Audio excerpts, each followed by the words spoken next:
This one says prayers of the people.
Good morning.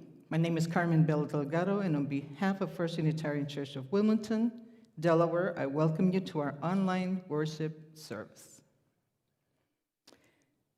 We welcome, and our nation welcomes, our new administration, President Joe Biden, a Delawarean, which brings us a lot of pride, First Lady Jill Biden, our very first person of color and female Vice President Kamala Harris, and our very first ever First Gentleman Doug Emhoff.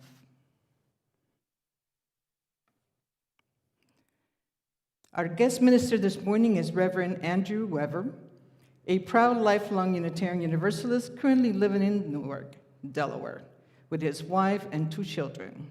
Reverend Andrew is a travel program director with the Unitarian Universalist Partner Church Council and believes strongly in incorporating spiritually and faith identify in travel experiences. With the current restrictions on travel and changes in all our lives, Reverend Andrew is mainly a stay-at-home parent, striving to continue to live a faithful and grounded life for himself, his family, and the world. He continues his ministry through occasional virtual preaching and writing an online blog called How to Drive Like a Minister. It is a pleasure to welcome him back to our pulpit. We also have musical guests with us this morning, Linda Henderson and Sue Lerner. Linda is no stranger to us, and we welcome her back once again.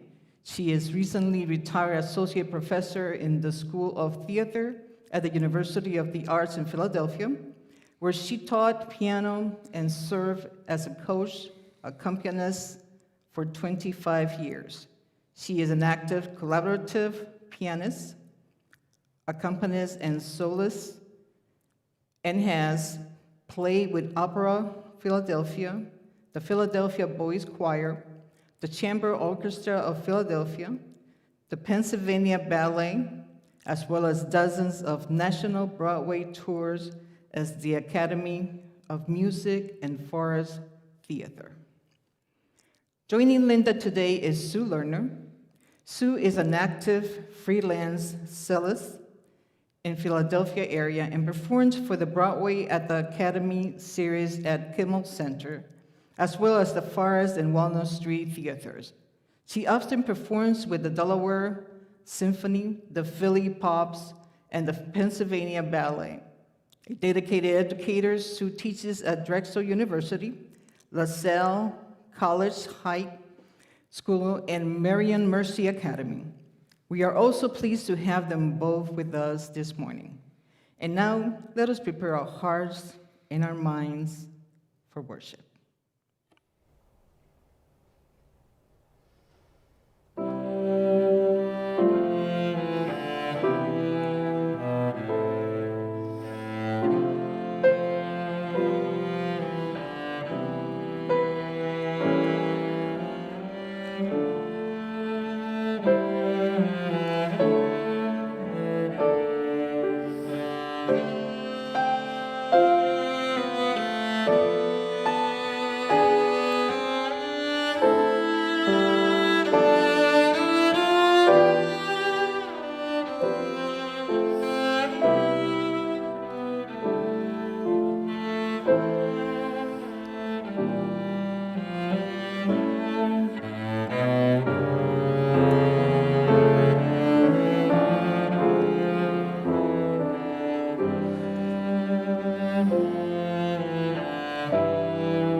Thank you. Please join with me in our responsive call to worship today. I will speak the first voice, and if you would respond in the second.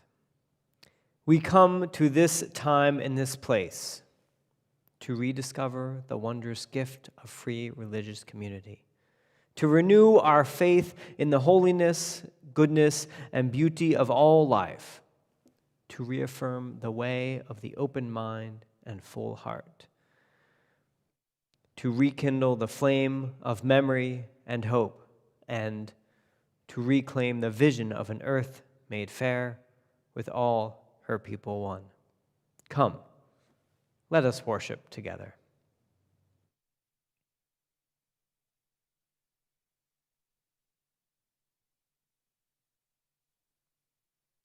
Please join me in lighting our chalice. If you have chalice at home, I invite you to join me as I light ours to the words of Bear W. Kulesqua.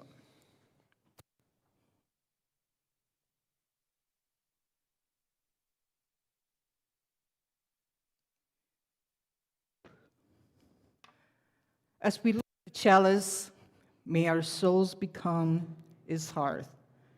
We join our hearts to the one great flame of bright compassion. Beloved community and fervent justice, may we become lanterns to the world, lighting the way for all.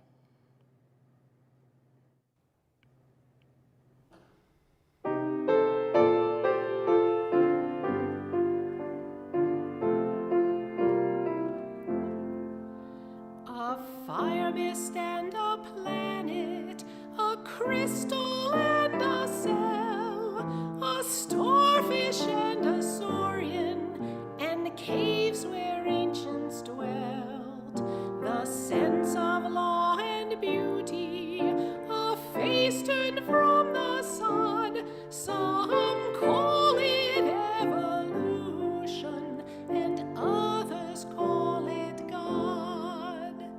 Haze on the far horizon, the infinite tender sky, the ripe rich tints of cornfields and wild geese sailing high, and over high and lowland, the charm of goldenrod. Some people call it autumn, and others call it God.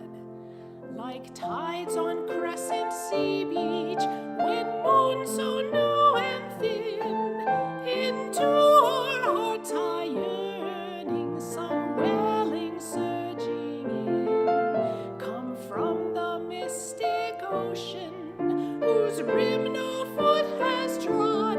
Some people call it longing, and others call it God.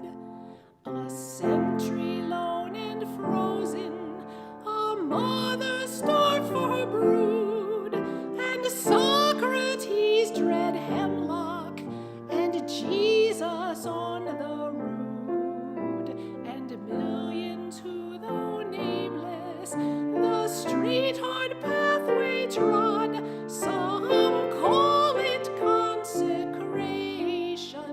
and others call it God.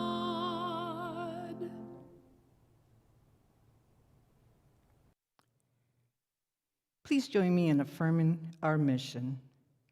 First Unitarian Church of Wilmington is a beloved community that nourishes minds and spirits, fights injustice, and transforms the world through loving action.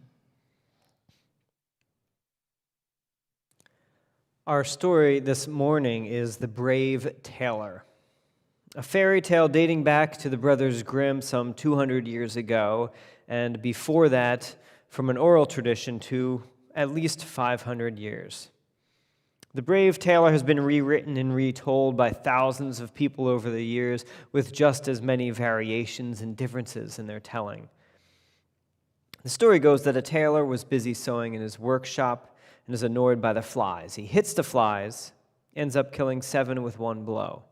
He's proud of the killing of the flies and lets his neighbors know, but there's a misunderstanding. And they think he's defeated 7 people with one blow, not just flies. The king hears of the tailor's bravery and is the tailor charged with getting rid of a giant who has been terrorizing the city. Tailor has no experience with giants, only with flies. But in the end is able to defeat the giant. In some versions, the tailor is more forceful or sure of himself. In other versions, he's more timid and more humble and afraid. But in all versions, the tailor prevails by cunning and wit over strength. And you can find many versions of this story online. There's one I really like of Mickey Mouse from Disney. But right now, I will tell you the story, not as abbreviated as I just did. Once upon a time, there was a tailor sitting in the hot room in his tailor house, sewing a vest, making a beautiful vest. He was warm and thinking, I could use a break. I could use a little snack. And so he got up, got a piece of bread, put some jam on his bread, was about to sit down and eat it when, in the heat of the day, this was not wintertime, it was summertime, flies started flying around, buzzing around his jam, around his bread. And he said, these flies, shoo away, get away. And they did not, and they kept bugging him, so he grabbed his fly swatter, and he went to hit them. He's like, and smack. And he looked and he said, I got 7 flies with one blow. And if you've ever been pestered by flies, if you've ever had flies buzzing around and you try to hit them, that's a feat to get 7 at one time. Or it means that there are a lot of flies, or both. And so he got 7 flies with one blow, and he's like, I am so proud of this. This is something that I should tell my friends about. I should tell the city about, that I got 7 with one blow. And so he actually sewed himself, because he was a tailor, he sewed himself a belt that said 7 with one blow. He was so excited. He went outside and he said, I got 7 with one blow. I killed 7 at once. And people were like, wow, oh my gosh. He killed 7 at once. That's amazing. He must be strong and brave, because what they were thinking is that he killed 7 people or 7 giants, that he was doing something amazingly strong and brave. And what he was saying is that he killed 7 flies. There's a little bit of a misunderstanding there. At the same time, there happened to be a giant terrorizing the city.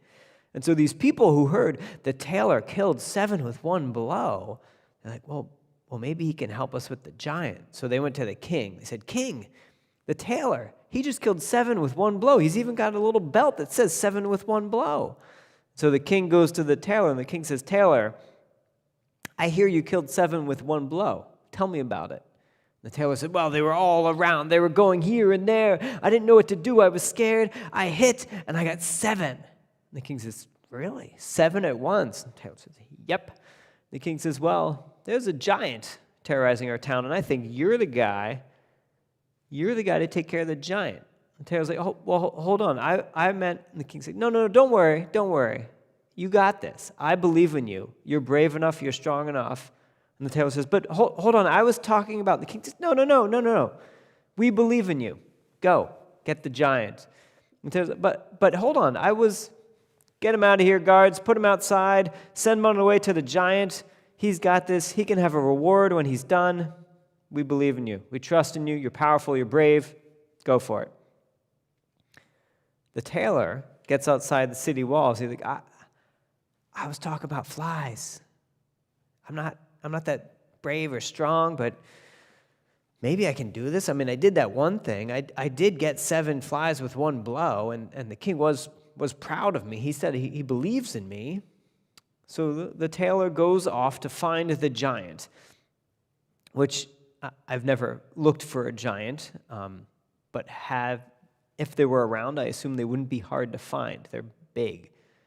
So the tailor finds the giant. And in some stories, he's tricking. He sort of dupes the giant into believing. In others, he finds him asleep. Let's say in this story, he talks to him, and he says, hey, you know what? I think that maybe we can live together. The giant's like, I don't know about this. I don't know. He talks to him. He says, no, we can do this.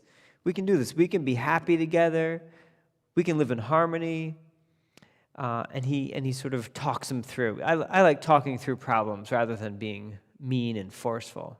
But eventually, he gets the giant to agree to live peacefully, to not terrorize the town.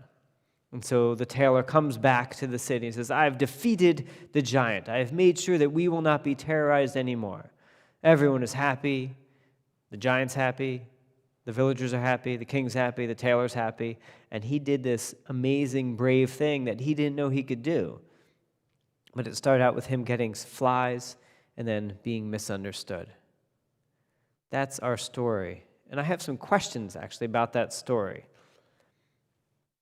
Do you think that there was a tailor who actually killed a giant or talked a giant into not terrorizing a city? Do you think that actually happened? Is that historical fact? Do you think anything like this actually happened? Was there a tailor who ever had flies bothering him and swatted them and got a lot at one time? Maybe that is historical fact.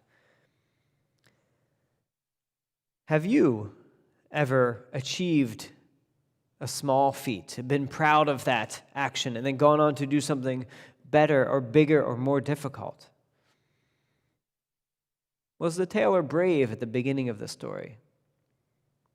Was the tailor brave by the end of the story?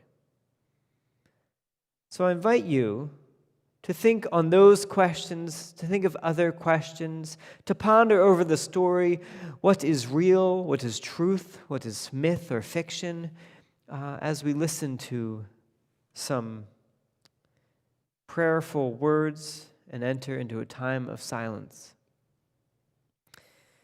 This is Dreams by Langston Hughes.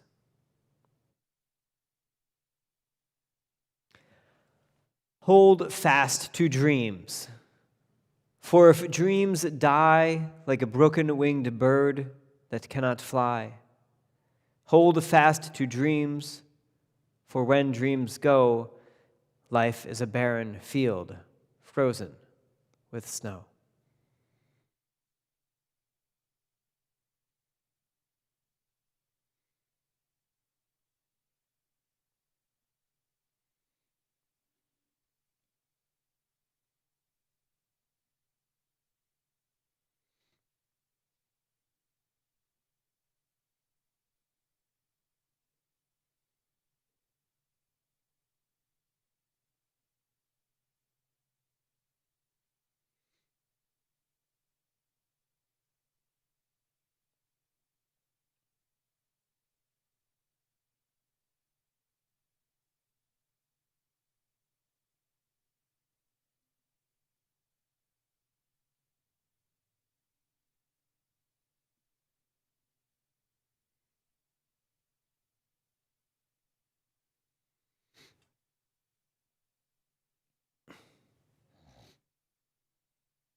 We come together each week for ourselves, but also for others.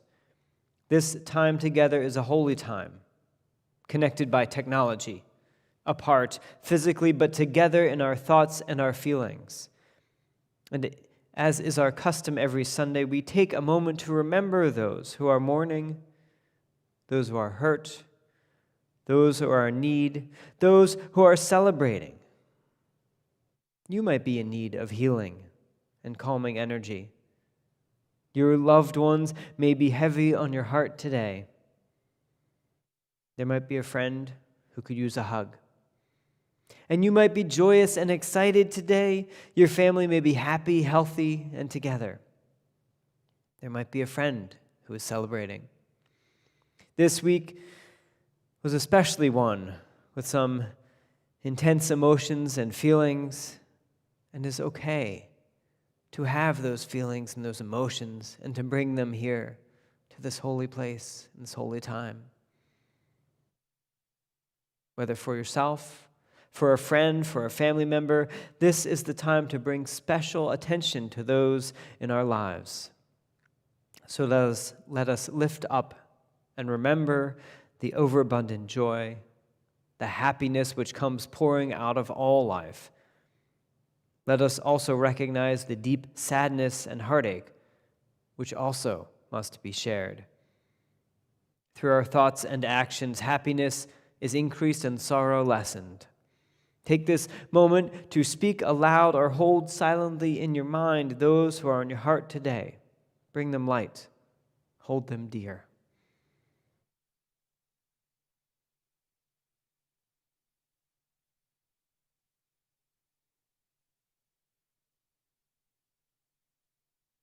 Amen. Let us now have a time of musical meditation where we continue to remember those who have been called into the special and holy time.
Our first reading today is from the Da Vinci Code by Dan Brown. This is a early 2000s book which was very popular. It has some questionable theology and history, but also some really entertaining and really useful stuff.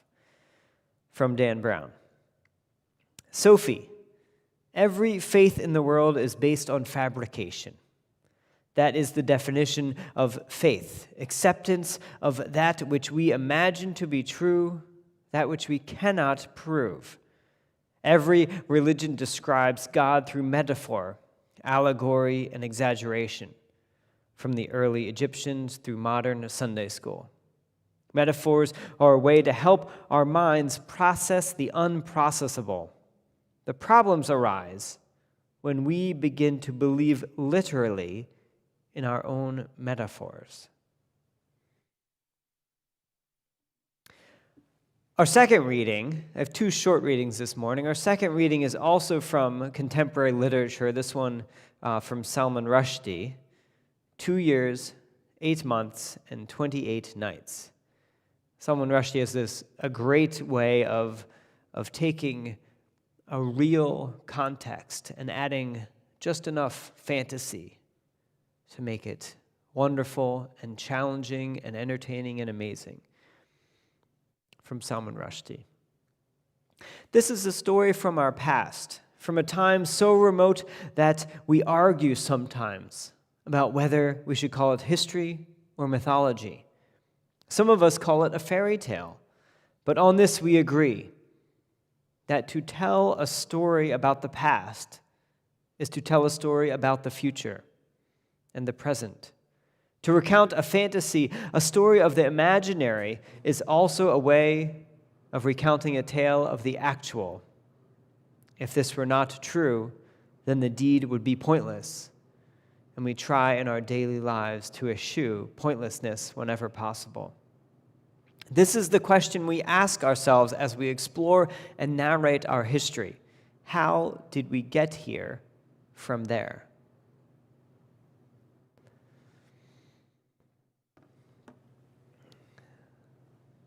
History, mythology, fairy tales.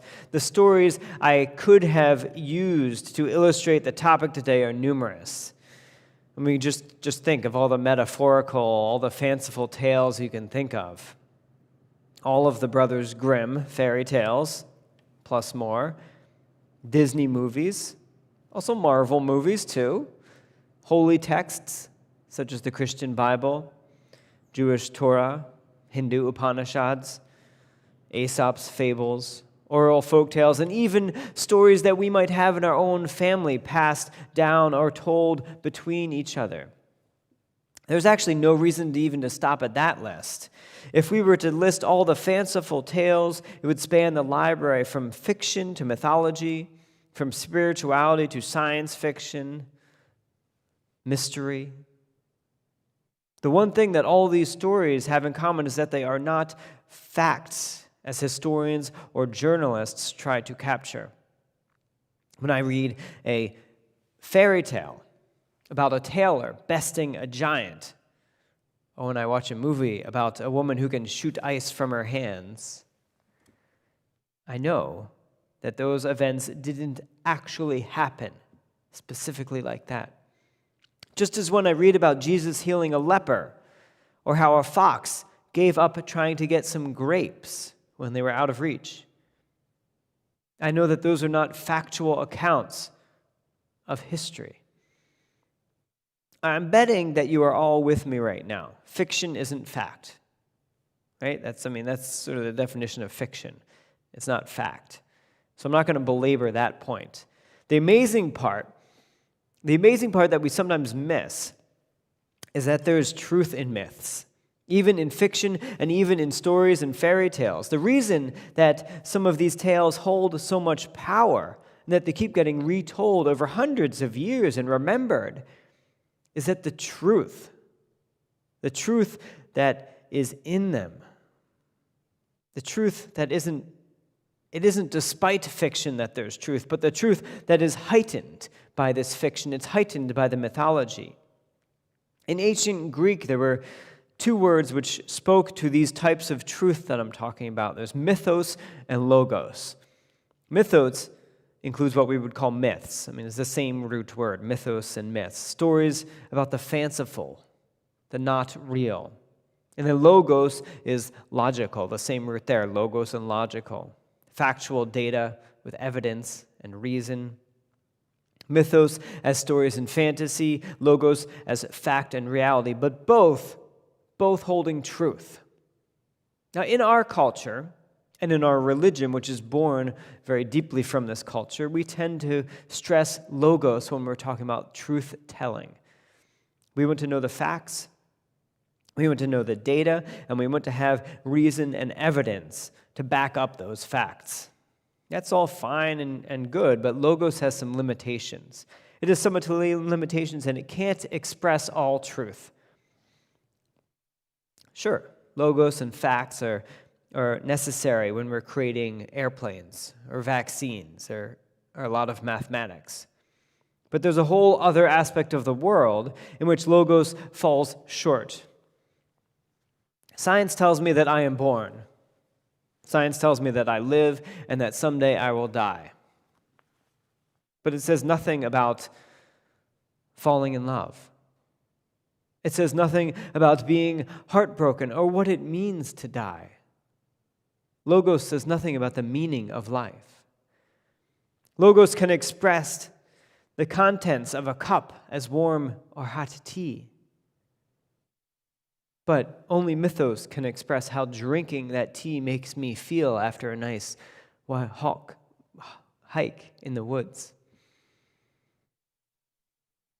Mythos is the language and the truth that goes beyond facts. It goes beyond logos.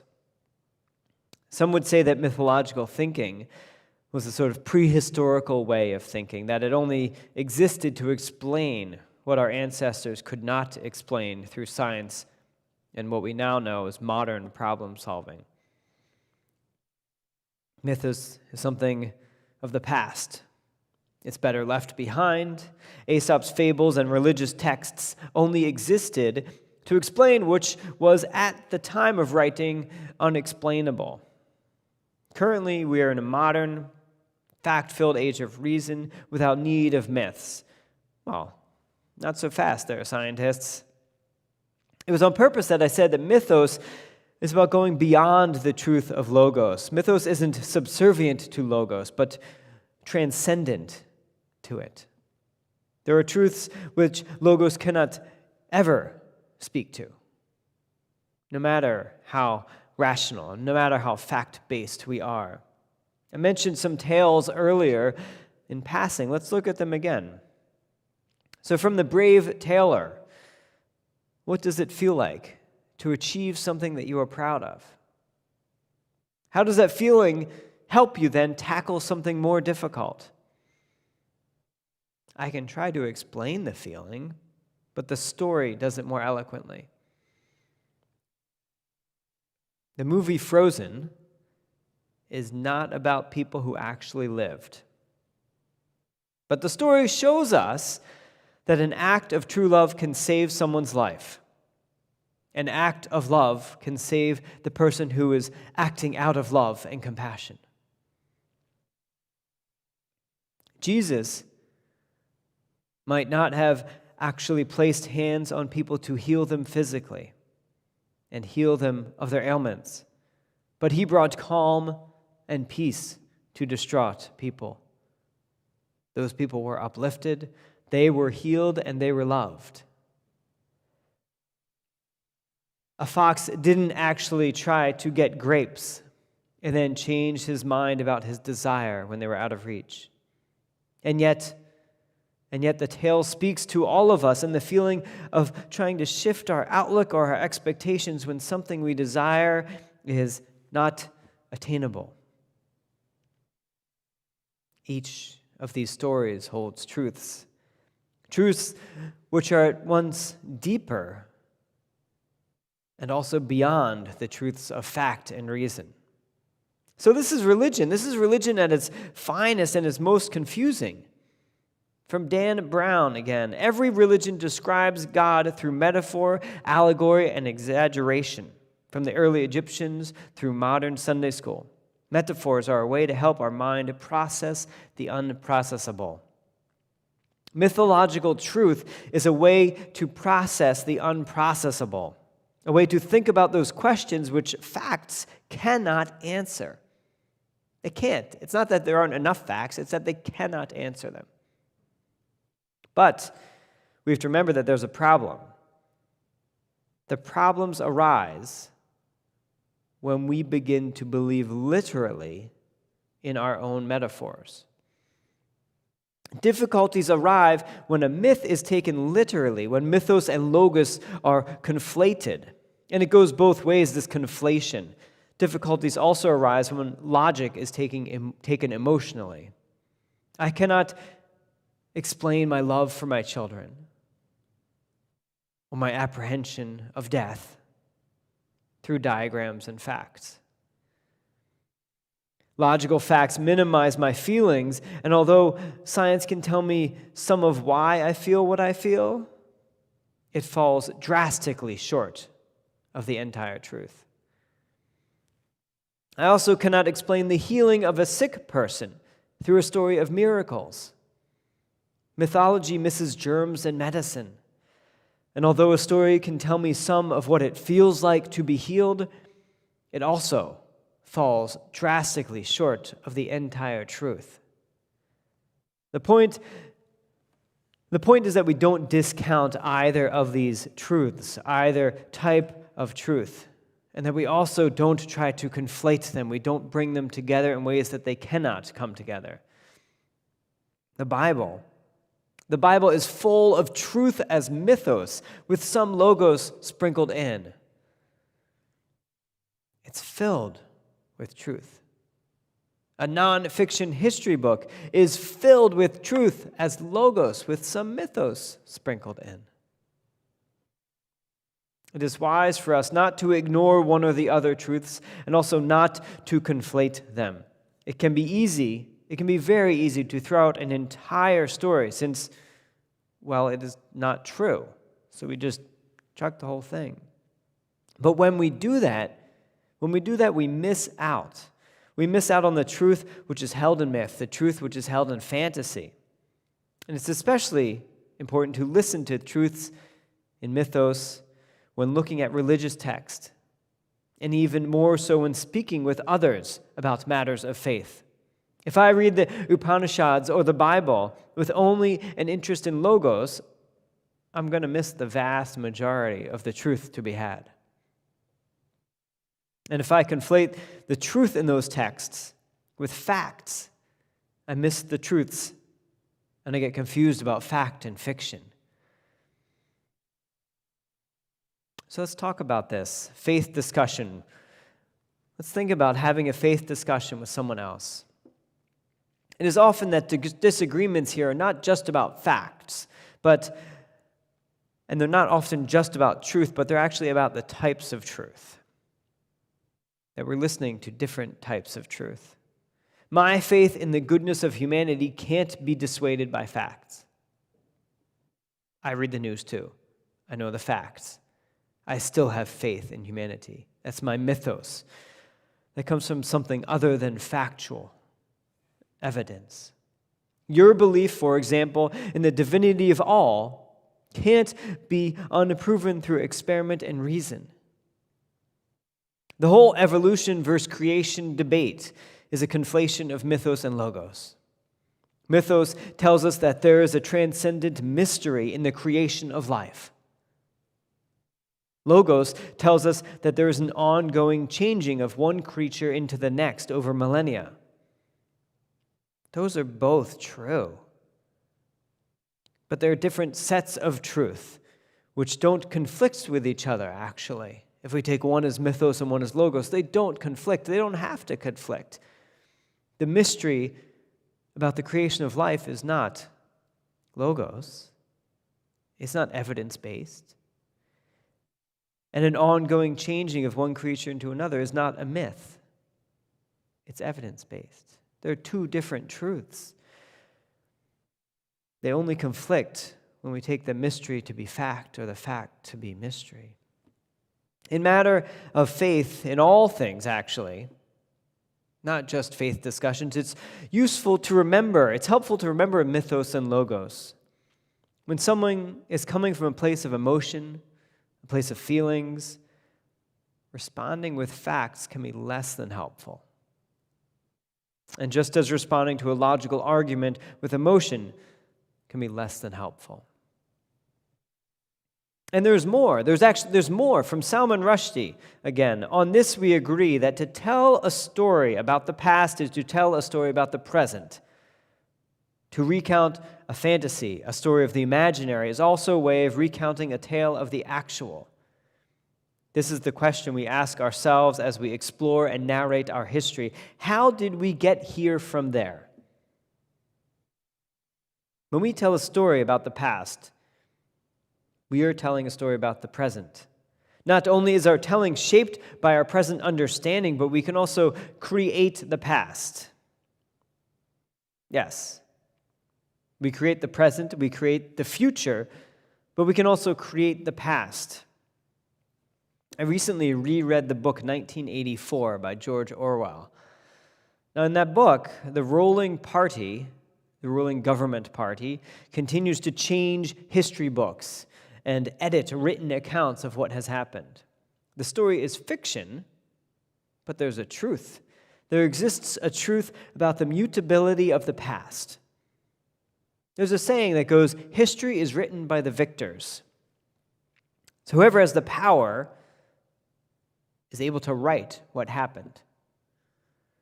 And those who come later only have that account from the victors to believe in. So the past does indeed seem editable. Now, I find it unsettling to say that the past can change, but I get it. Look at how we currently view Thanksgiving or Columbus Day. Both holidays have come under scrutiny for whitewashing.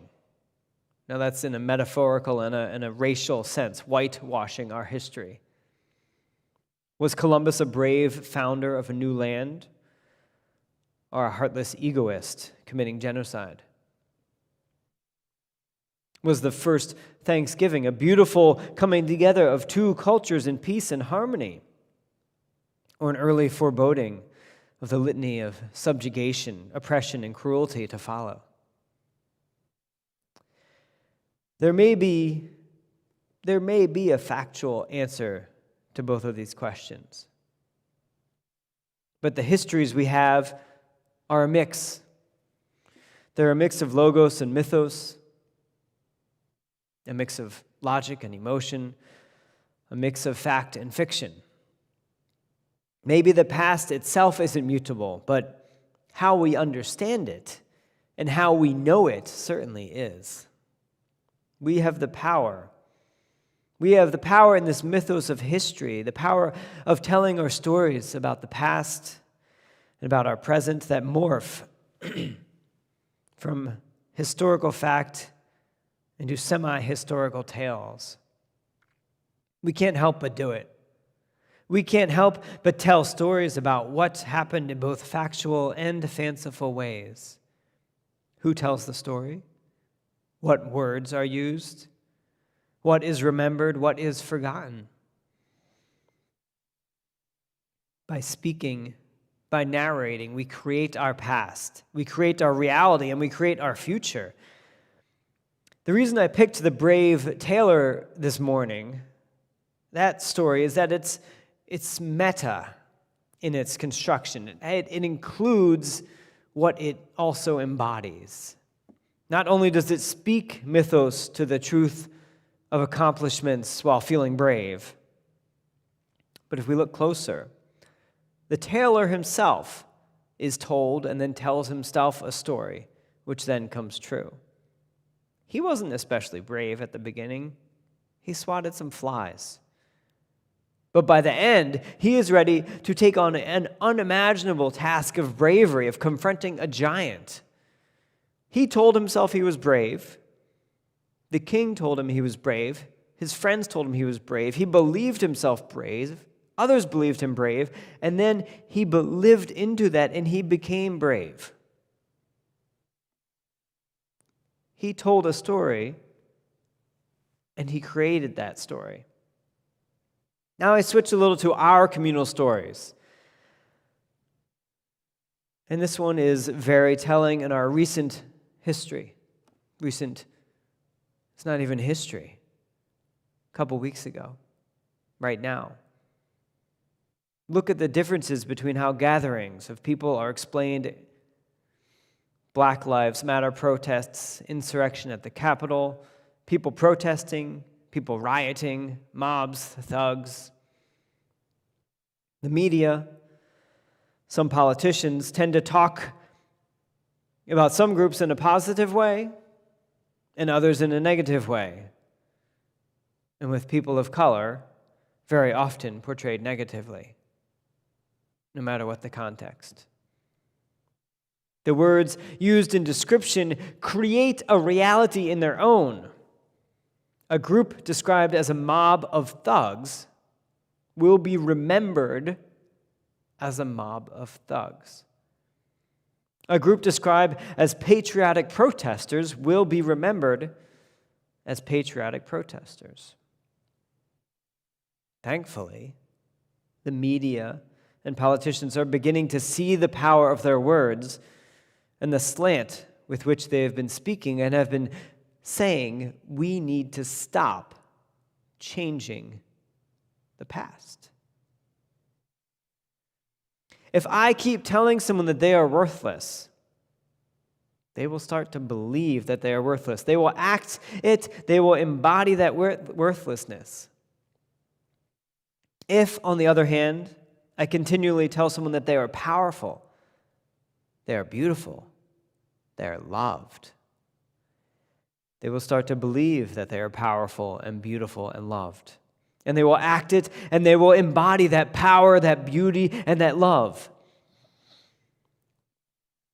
What we do and what we say helps to create reality. Our power is in our storytelling about the world, about history, and about the future.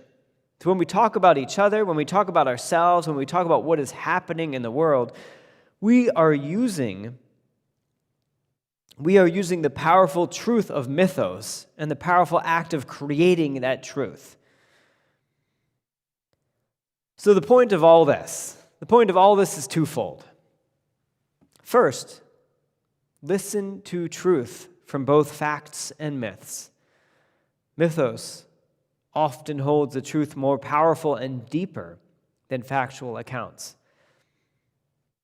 Don't discount mythology as lacking truth, and be open to hearing someone else's truth, especially from a different place than your own. Also, be careful about conflating myth and fact in either direction. It is dangerous. Secondly, we all tell stories. We all create reality with our myths. Our past, our present, and our future can all be changed through how we remember, how we construct the truth of myth and the truth of fact. So be careful. Be careful what truth, what reality you are creating. Use your power of storytelling. Use your power of creation for good. Myth speaks to a deeper and a higher truth than fact. It is speaking the truth of the soul. Hear that truth of the soul. And when you create the truth of the soul, for you do so in a loving, caring manner. Amen.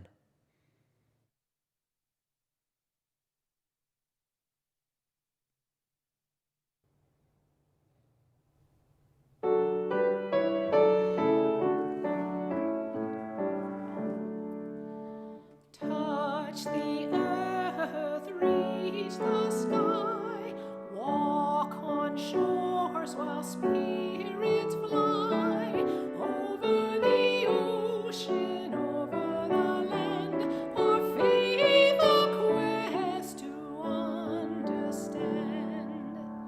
Touch the earth, reach the sky, children ask the reasons why. In our lives the answers show, and by our love they learn and grow. Touch the earth, reach the sky, all are born and all shall die. Life's the time left in between, to follow a star, to build a dream.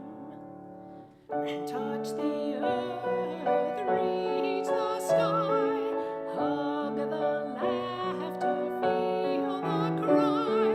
May we see where we can give, for this is what it means to live. Touch the earth, reach the sky, soar with courage ever high, spirits joining as we fly, to touch the earth, to reach the sky.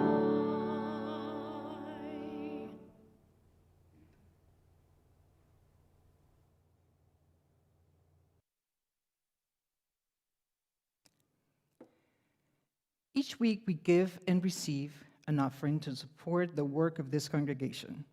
Your contributions help us live out our mission in our lives and in our wider community. What we call stewardship is the sheer act of responsibility we have for one another. Toward that end, if you are someone who is struggling, we hope that in this time of social distancing, you would go out of your way to let us know how we can be of support. Pastoral care associates are available for listening and compassion.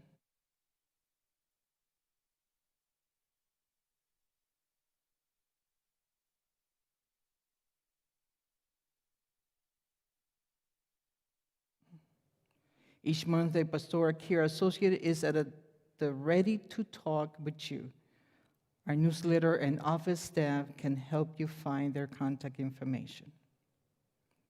In this pandemic, we live out our values by giving and receiving. May we be courteous and generous in this work. I invite you to support the work of this congregation by giving as you are able.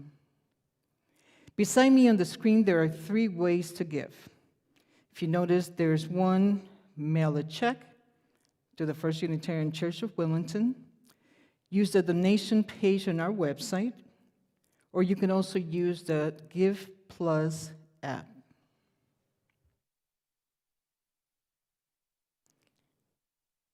Please join me in dedicating our offering to the work of this congregation, which is weaving a tapestry of love and action.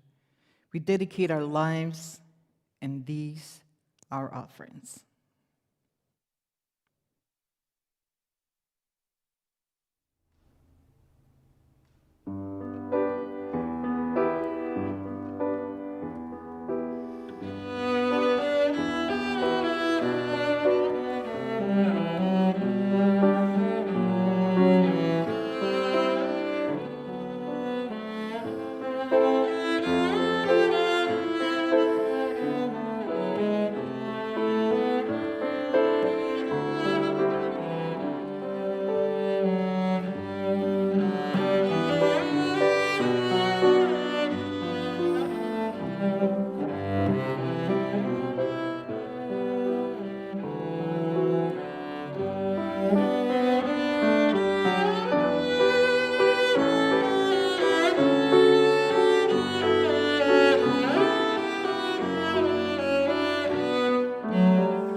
To tell a story about the past is to tell a story about the present.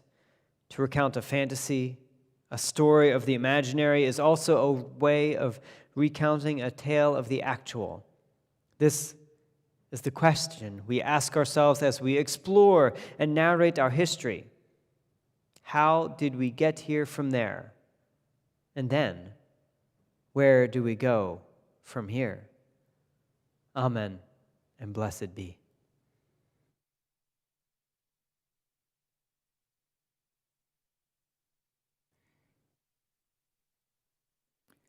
I extinguish our chalice with these words by Martha L.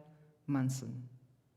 We extinguish the chalice here that it might glow gently in our hearts. May it light your path as you leave this place. May it guide your way until we are together again.